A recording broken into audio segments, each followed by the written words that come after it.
हमारे गांव में ऐसे मकान आज बनाए जा रहे हैं, पुनः जीवित किए जा रहे हैं। सुअर भगाने की तैयारी हो गई है मेरी। गाइस आया था तो मैं सुअर मारने के लिए, मेरे पटाखे ऐसे रह गए। वो कह रहा सुअर आया था वहाँ से भाग गए, अब सुअर देखने को मिलेगा नहीं, तो पटाखे फोड़ के कोई फायदा है नहीं। ऐसे ऐसे छोटे लोग जब होते गाँव में तो ऐसी हरकतें हो जाती हैं। इन छोटे लोगों का क्या होगा आप बताओ। बड़ो पैन हो अग्नि देखो पुराने जमाने लोगों की बात अलग है यार। तुम तो छह लोगों में चलो कब। हेलो गुड मॉर्निंग गाइस, कैसे हैं आप लोग। गाइस नए दिन की नई शुरुआत हो चुकी है और अभी अभी मुझे फ़ोन आया दोस्तों का कि बिजरानी में बहुत सारे सुअर आ गए हैं, जंगली सुअर खेतों को नुकसान पहुंचा रहे हैं। तो मैंने क्या सोचा कि मुझे जाना है, मैं आपको दिखाता हूँ सुअर कैसे नुकसान करते हैं। उनके लिए रॉकेट ले जाते हैं, रॉकेट छोड़ेंगे सुअरों के ऊपर, क्योंकि उनको पकड़ना उतना आसान नहीं, बहुत तेज़ भागते हैं सुअर। जंगली सुअर आपने देखे नहीं होंगे, आपको दिखाता हूँ मैं कैसे होते हैं जंगली सुअर। ये रॉकेट ले ना, एक पैकेट ही दे दे, एक थैले में डाल इनको और एक माचिस का डब्बा दे दे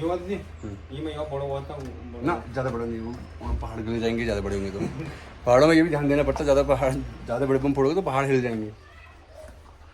अब देखो आज मैं कैसे गिराता हूँ उनको। ये 2 पैकेट मैंने ले लिए हैं गाइस बम, एक रॉकेट और एक बम। अगर दूर पहाड़ी पे भी अगर सुअर हो गए तो उनको कम से कम इन रॉकेट से भेजा जा सकता है। ठीक है, रॉकेट तो डिस्काउंट लगेगा, रॉकेट में डिस्काउंट है और इसमें पटाखे 170 रुपये टोटल। 170 रुपये डेली का खर्चा है सुअर भगाने के, बंदर भगाने के। इतना खर्चा पहाड़ में झेलना पड़ता है, इनकम है नहीं और खर्चा इतना है। मेरे को बाइक नहीं छुड़ाया। गाइस आया था तो मैं सुअर मारने के लिए, मेरे पटाखे ऐसे रह गए। वो कह रहा सुअर आया था वहाँ से भाग गए, अब सुअर देखने को मिलेगा नहीं, तो पटाखे फोड़ के कोई फायदा है नहीं। और बुलाने वाला ये था उस्ताद। हेलो उस्ताद, कहाँ था सुअर बता, वहाँ कहाँ। तो गाइस ऐसे इन्होंने उतनी दूर से बुला लिया मेरे को पैदल यहाँ। ऐसे ऐसे छिछोरे लोग जब होते गांव में तो ऐसी हरकतें हो जाती हैं। इन छिछोरे लोगों का क्या होगा आप बताओ, कमेंट करो। इनके लिए ऐसे छिछोरे लोग होने चाहिए नहीं होने चाहिए। इतने दूर से, इतने 2 किलोमीटर बुला लिया मेरे को रेवाड़ी से बिजरानी। जोर सिंह हंस रहा है, इसने भी देखा क्या ये जगन्नाथ ये क्या हुआ। तो गाइस अब क्या हो गया, अब क्योंकि ये वीडियो तो हमारी ऐसी हो गई है, इसमें तो आपको दिखा नहीं, पटाखे ऐसे रह गए। अब क्या करेंगे, हम आपको एक अच्छी चीज़ दिखाएंगे, पहाड़ों की अच्छी चीज़। बम के फोड़ फ्री में बम, सूर्य बहुत महंगा दिया।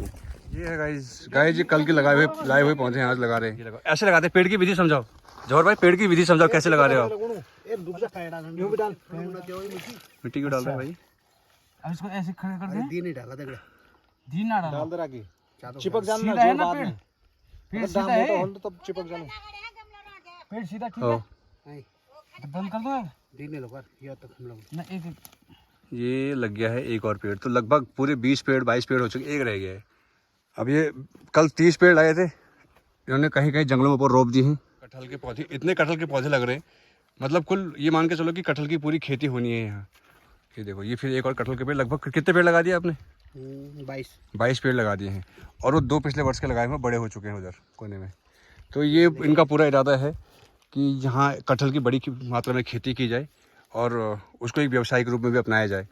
तो अब एक आंकड़ा लगा लो, आप सीधे सीधे बता लो कि अगर 22 पेड़ लग गए हैं तो एक पेड़ लगभग आपको, अगर साल में अगर एक पेड़ भी देगा तो लगभग आपको 300 कटहल देगा। एक पेड़ लगभग 300 कटहल देगा और 300 कटहल, एक कटहल का वेट होगा कम से कम 4 से 5 kg लगभग, मिनिमम लेके चलते हैं 4 से 5 kg। और 22 पेड़ है और 22 से आप मल्टीप्लाई कर दो 300 को, 22 दूनी 40 बाँच दिया 66, 6,500 कटहल होंगे। और 6,500 कटहल यानी 5 किलो के हिसाब से वेट करो तो 6,500 को 5 से गुणा करना चाहता है, बहुत तगड़ा गुणा है। हेलो तुम करना, हेलो करना 66,000 को 5 से गुणा करना, करो 30,000 वही और 5 की 30, बड़ा खतरनाक हिसाब है। तुम करो जरा 66,000 से 6600 इंटू 5 ऊपर 5 करो, बहुत तगड़ा है सब। आज सबका परीक्षण भी हो जाएगा यहाँ। भाई कंफ्यूज है सब यार, मतलब 3 लाख यार, 6,500 इंटू 5 6,500 हाँ 33,600 हो गए। 33,000 ये 33,000 किलो आपने, मतलब अगले 4-5 साल में 33,000 किलो आप हर साल का पैदावार करेंगे इसकी। और 33,000 यानी कि अगर आप एक किलो कटहल 5 रुपये का भी बेचेंगे, 5 तो नहीं जॉल कत का जॉल 50 रुपये 10 रुपये का भी जाओगे, अगर 10 रुपये का भी लेके चलो तो 33,000 इंटू 10 करो 3,30,000 यानी कि आपकी साल की जो कमाई है वो 3.5 लाख रुपए है केवल 22 पेड़ों से।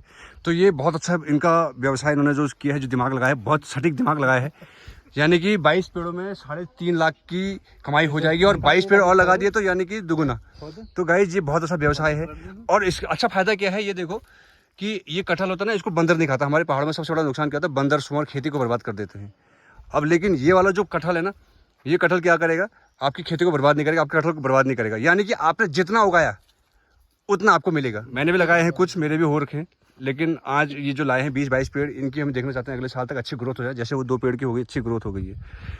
तो व्यावसायिक रूप से ये एक इन्फॉर्मेशनल वीडियो भी आपके लिए बनी हुई है, आपकी बहुत मदद करेगी। ये रास्ते में देखो गाइस, ये पुराने मकान इस तरीके से होते हैं, गौशाले होते हैं, दार से बने हुए। अब ये पुराना ज़माना अब बदल चुका है, और अब ये नए ज़माना आ गया, सीमेंट का मकान आ गया। पहले ऐसे बनते थे मकान, देख लो, इसमें दार बल्ली ये सब लगता था, पत्थर से बना हुआ मकान है, पुराना ज़माना वापस आ रहा है। इसको छाड़ गए तुम हैं, और गाइस देखो जो छा रहे हैं, मतलब यानी कि इसके ऊपर फिर से उसी तरीके से, उसी ढांचे का फिर से मिट्टी से और फिर कोरिया होरिया डाल डूल के इसको फिर से फिट बनाया जाएगा, एकदम नए तरीके का। इसको कोरिया बोलते हैं।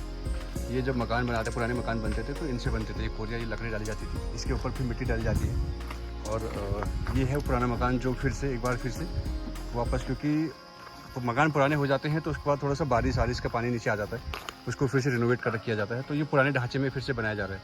आप देख रहे हैं इसमें कैसा है, ये देखिए, ये पूरे पत्थरों का मकान है। आप यहीं से पहाड़ से हैं, यहीं से हैं,